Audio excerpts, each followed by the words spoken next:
Olá! Nessa videoaula continuaremos nosso estudo sobre vetores.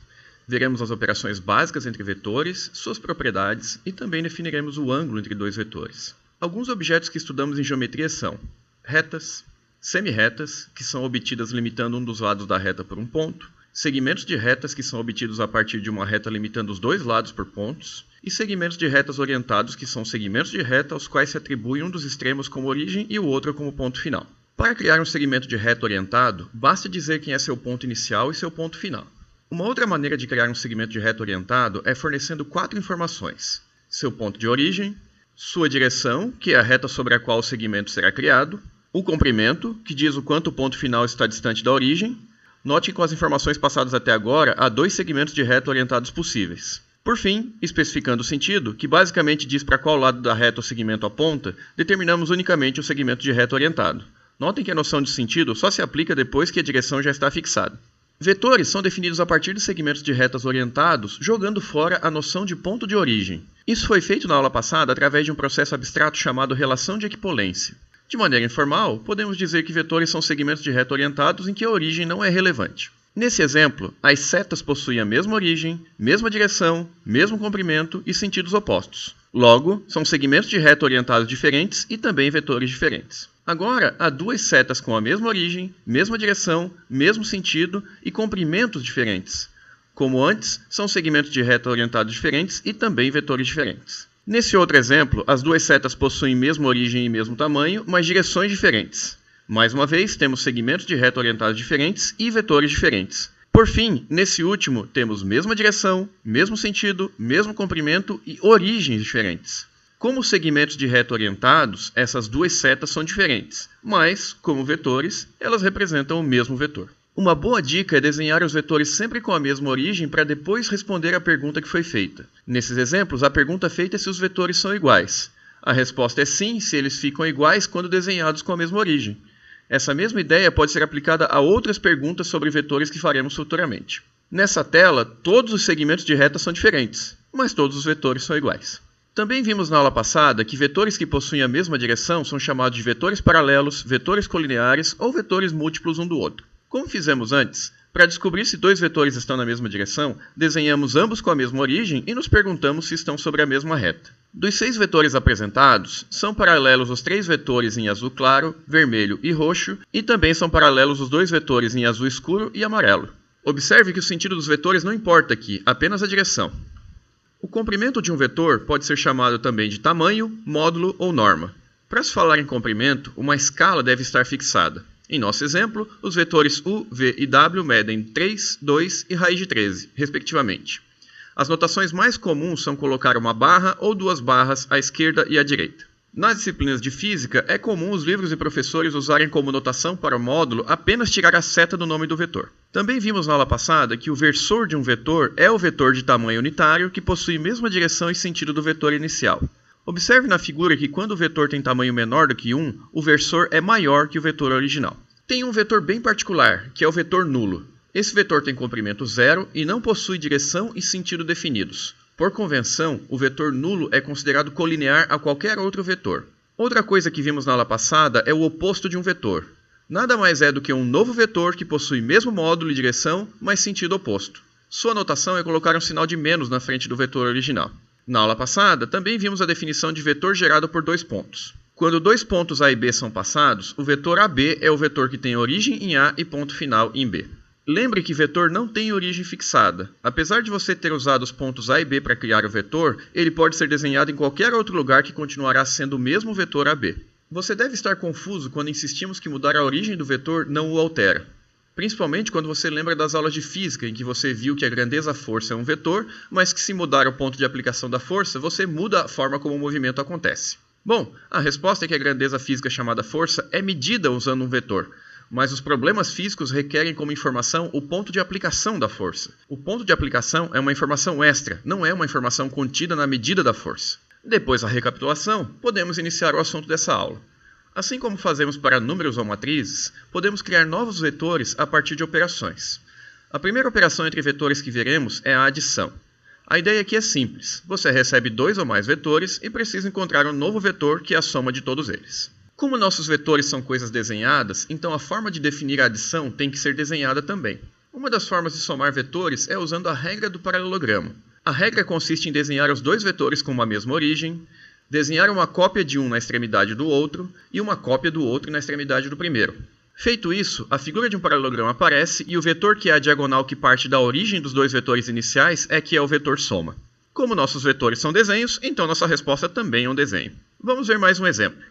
Seguindo a mesma ideia, desenhamos os vetores com a mesma origem, criamos cópia dos dois para gerar o paralelogramo e a diagonal partindo da origem dos dois é a soma. Vamos a mais um exemplo.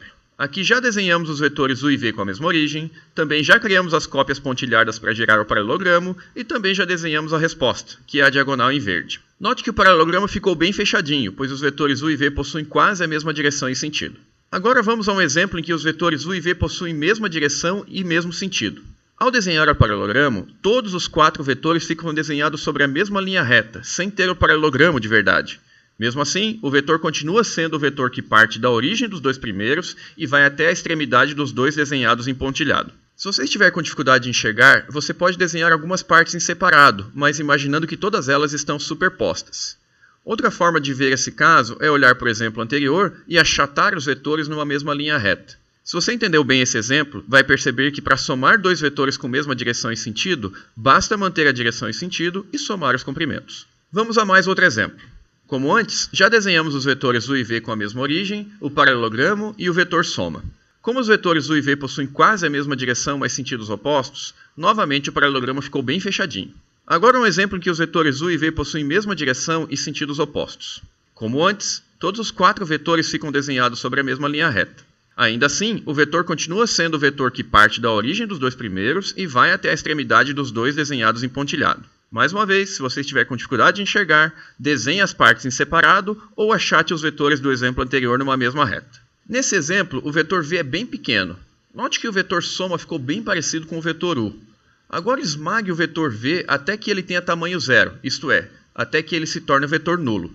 Nesse caso, o vetor soma em verde coincidiria com o vetor u em vermelho. Em outras palavras, qualquer vetor u somado com um vetor nulo tem como resultado o próprio vetor u inicial. E ainda não cansamos de fazer exemplos. Vamos somar um vetor com o seu oposto. Observe que nesse caso o vetor soma tem o mesmo ponto como origem e fim. Em outras palavras, um vetor somado com o seu oposto é sempre igual ao vetor nulo. Agora chega de fazer exemplos. É a vez de vocês trabalharem um pouco. Pausem o vídeo e façam as somas pedidas. Vamos lá. Vamos resolver todos eles juntos. Desenhamos os vetores u e v com a mesma origem, depois desenhamos as cópias pontilhadas formando o paralelogramo, o vetor soma é a diagonal em verde que parte da origem, e acabou. Existe uma outra forma de fazer soma de vetores, através da regra do polígono. Já vamos deixar o resultado pela regra do paralelogramo aqui do lado para comparar os resultados depois. Nessa regra do polígono, você desenha um dos vetores, depois desenha o segundo com origem na extremidade do primeiro e, por fim, obtém a soma como vetor que parte da origem do primeiro e vai até o final do segundo. Note que o vetor obtido tanto pela regra do paralelogramo quanto pela regra do polígono é o mesmo. Quando queremos somar mais de dois vetores, podemos fazer isso por etapas. Primeiro somamos dois deles, depois pegamos o resultado e somamos ao outro, e assim por diante. Vejamos um exemplo. Aplicando a regra do paralelogramo, descobrimos o vetor u mais v. Somando esse resultado com w, obtemos a resposta final. Uma das vantagens da regra do polígono é poder somar mais de dois vetores de uma única vez. Primeiro desenhamos o vetor u, colocamos o vetor v com origem na extremidade do u, o vetor w é desenhado com origem na extremidade de v, e a soma procurada é o vetor que parte da origem do primeiro e vai até a extremidade do último. Apesar de todos os nossos vetores terem sido desenhados no plano da tela, vamos trabalhar com vetores apontando em qualquer direção do espaço. Mesmo assim, as regras que acabamos de ver continuam funcionando. Por exemplo, se estamos em um ambiente tridimensional e queremos somar dois vetores pela regra do paralelogramo, devemos inicialmente desenhar os dois com a mesma origem. Ao fazer isso, sempre existirá um plano contendo esses dois vetores. Agora basta continuar a regra do paralelogramo pensando que esse plano é o plano da tela. Criamos as cópias pontilhadas e a diagonal é o vetor soma. A regra do polígono também funciona em 3 dimensões. Imagine que nosso objetivo seja somar os vetores u, v e w. Desenhamos o vetor u, colocamos o vetor v com origem na extremidade do u, depois o w com origem na extremidade de v, e o vetor soma continua sendo o vetor que sai da origem do primeiro e vai até a extremidade do último. A segunda operação com vetores que vamos ver é a operação de subtração. Ela é bem simples de fazer, basta somar o primeiro vetor com o oposto do segundo. Por exemplo, façamos u menos v. Primeiro, criamos o vetor menos v, depois somamos u e menos v. O resultado é o vetor u menos v procurado. Agora um exercício. Pausem o vídeo e calculem u menos v menos w. Vamos lá. Primeiro, vamos desenhar os vetores menos v e menos w. Depois disso, basta somar u com menos v com menos w. Vamos usar aqui a regra do polígono. Desenhando u seguido de menos v e seguido de menos w, obtemos o vetor u menos v menos w.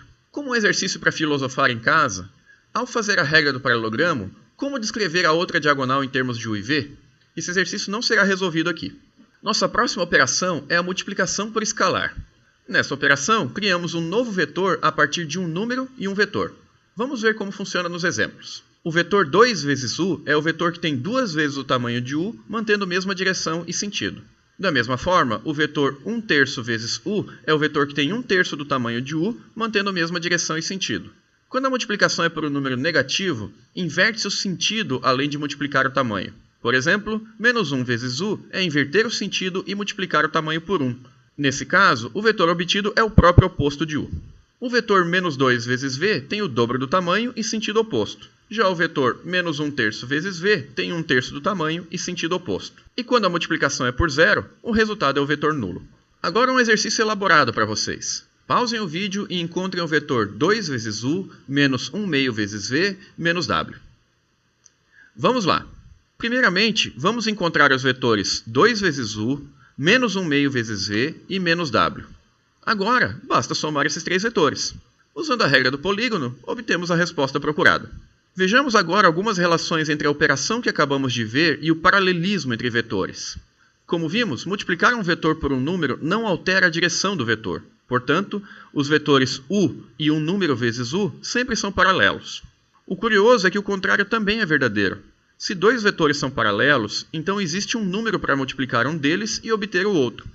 Faça alguns exemplos para se convencer disso. Quando multiplicamos o vetor u por um número, o resultado pode ser chamado de um múltiplo de u. Lembra que lá no início da aula falamos que às vezes se usa paralelismo e múltiplos um do outro como sinônimos? Bom, agora faz sentido, né? Vamos agora pensar um pouco para encontrar alguma relação entre o versor de um vetor e a multiplicação por escalar. Por exemplo, se um vetor tem tamanho 5, ao multiplicá-lo por 1/5, o resultado tem tamanho 1 e mantém direção e sentido de u. Bom, esse é exatamente o versor de u. Vamos fazer de novo. Se o tamanho de u é 3, então 1/3 vezes u tem tudo o que precisa para ser o versor de u. Mais uma vez, o versor foi encontrado multiplicando por 1 sobre o comprimento do vetor. Façamos agora a mesma coisa pensando que o comprimento do vetor u é um valor x genérico. Como antes, o vetor 1 sobre x vezes u é o versor de u. Bom, mas o comprimento de um vetor tem notação bem definida para a gente, não precisamos ficar chamando de x. A notação é uma ou duas barras ao redor do nome do vetor. Assim, podemos trocar x na expressão acima e descobrir a fórmula geral do versor de um vetor. Finalizando essa parte, às vezes escrevemos a multiplicação de 1 sobre algo vezes um vetor como se estivéssemos trabalhando com números. Quando você ler u dividido por módulo de u, entenda que é o mesmo que o vetor u multiplicado por 1 sobre o seu módulo. E como o vetor nulo não possui direção nem sentido definidos, então ele não possui versor. As contas que fizemos aqui não funcionam para o vetor nulo porque haveria divisão por zero. Agora precisamos passar por uma parte mais técnica, que é listar as propriedades que as operações de adição e multiplicação por escalar possuem. Normalmente essas operações parecem óbvias e que não faz nem sentido listá-las. Mas acredite, é por causa delas que você pode fazer contas com vetores de forma similar a algumas contas que são feitas com números. Além disso, reconhecer outras situações nas quais essas propriedades estão presentes lhe ajudam a transpor resultados e teoremas para novos contextos. Essa lista de 8 itens que veremos aqui é a lista que vocês usarão para definir o que é um espaço vetorial na disciplina de álgebra linear. Então é bom se acostumar desde já. Ainda sobre a lista, recomendamos que você teste cada um dos itens em exemplos. A primeira propriedade diz que a adição de três vetores pode ser feita primeiro somando u e v e o resultado somado a w, ou, alternativamente, somar v e w e depois somar com u. O resultado obtido é o mesmo. Essa propriedade é chamada de propriedade associativa da adição de vetores. A segunda propriedade nós já verificamos em nossos exemplos. O vetor nulo que vimos tem a propriedade de ser somado com outros e não alterar o resultado, da mesma forma que o número zero faz na adição de números. A terceira propriedade também já foi verificada em nossos exemplos. Dado qualquer vetor u, ao inverter seu sentido, obtemos um outro vetor que, quando somado com u, tem como resultado o vetor nulo. A quarta propriedade diz que a ordem dos vetores na adição é irrelevante. Da forma como definimos via regra do paralelogramo, essa propriedade fica evidente. O nome dessa propriedade é propriedade comutativa da adição de vetores. A quinta propriedade diz que se você multiplicar um vetor por um número b e depois multiplicar o resultado por um número a, dá no mesmo que multiplicar diretamente por a vezes b. Faço alguns exemplos para se convencer. A sexta propriedade, que parece bem boba, diz que o número 1 multiplicado por qualquer vetor u tem como resultado o próprio vetor u. Parece boba, mas se alguém tivesse inventado a multiplicação de uma outra forma, talvez essa propriedade não fosse verdadeira. Você verá situações assim na disciplina de álgebra linear. A sétima propriedade é uma versão da propriedade distributiva que temos para números. Quando um número multiplica uma soma de vetores, o resultado é o mesmo que multiplicar o número por cada um dos vetores e somar no final. Por fim, a oitava propriedade é novamente uma versão da propriedade distributiva, mas agora com a soma estando nos números. Reforçamos aqui que é super recomendado que você atribua valores aos números e aos vetores e faça alguns testes dessas propriedades para entender por que são verdadeiras. Vamos ver um exemplo onde as propriedades são usadas. Descubra o vetor w em termos de u e v. Durante a solução, talvez você nem perceba a utilização das propriedades, pois elas são semelhantes às propriedades que já usamos para números. Como primeira etapa, multiplicamos o 4 por u e menos v. Depois agrupamos de um lado da igualdade todos os termos que têm w e do outro todos os termos que não têm w. Agora juntamos os termos semelhantes, trocando 1/3 vezes w mais w por 4/3 vezes w e trocando 2u menos 4u por menos 2u. Agora isolamos o vetor w multiplicando os dois lados por 3/4, que costumamos chamar de passar dividindo para o outro lado. Por fim, multiplicando 3/4 dentro do parênteses, obtemos a resposta procurada. Nosso próximo assunto é ângulo entre vetores. Para definir ângulo, devemos colocar os dois vetores com a mesma origem e medir os dois ângulos que aparecem. O menor deles é definido como o ângulo entre os vetores. Vejamos alguns exemplos. Em todos os casos, o ângulo entre os vetores está marcado em cinza. Ressaltamos 3 casos especiais aqui. Quando o ângulo obtido é de 90 graus, os vetores são chamados de ortogonais. Apesar de você ser acostumado com a palavra perpendicular para objetos que formam 90 graus entre si, no contexto vetorial usa-se a palavra ortogonal. Existe uma tecnicalidade para diferenciar essas duas palavras, mas não falaremos disso aqui. Pesquise caso você tenha interesse em saber. O segundo caso especial é quando os vetores têm sentidos opostos. Nesse caso, os dois ângulos formados entre os vetores medem 180 graus, então tanto faz escolher um ou outro. O último caso especial é quando os vetores têm o mesmo sentido. Nesse caso, o ângulo é 0 grau. Como o ângulo é definido como o menor dos dois que aparecem entre os vetores, então o ângulo nunca ultrapassará 180 graus. Aproveitando, por mais que estejamos usando graus nas medidas dos ângulos, na maior parte das vezes usaremos radianos. Se você não se sente confortável com radianos, vá correndo estudar. Mais uma vez, o vetor nulo tem papel peculiar aqui. Não se define ângulo quando um dos vetores envolvidos é o vetor nulo. Mesmo não definindo o ângulo quando o vetor nulo está envolvido, o vetor nulo é considerado ortogonal a qualquer outro vetor. Juntando essa convenção com a convenção passada no início da aula, o vetor nulo é considerado tanto paralelo quanto ortogonal a qualquer outro vetor. Não custa lembrar que certas convenções podem mudar de livro para livro. Um fato importante a se considerar aqui. Quando você mede o ângulo entre os vetores u e v e chama esse ângulo de θ, e mede o ângulo entre os vetores u e menos v e chama esse ângulo de φ, esses dois ângulos somam 180 graus. Confira na figura. Para finalizar nossa aula, vamos ver como calcular o comprimento do vetor obtido após a soma de dois vetores. Para isso, precisaremos de um resultado de geometria, chamado de lei dos cossenos. O resultado diz que em um triângulo, se fixarmos um certo vértice, digamos o C, e chamarmos os comprimentos dos lados de A, B e C conforme a figura, então C ao quadrado igual a ao quadrado mais B ao quadrado menos 2 vezes A vezes B vezes cosseno de C chapéu. Essa fórmula é uma versão mais geral do Teorema de Pitágoras. O alerta aqui é que se você não lembra ou não viu essa fórmula, ou não lembra ou não viu senos e cossenos, vá correndo pesquisar e estudar. O que faremos aqui é obter uma versão da lei dos cossenos voltada para vetores e não para triângulos. Começamos desenhando a soma de vetores feita pela regra do paralelogramo. Vamos aplicar a lei dos cossenos usando o triângulo de vértices A, B e C marcados na figura.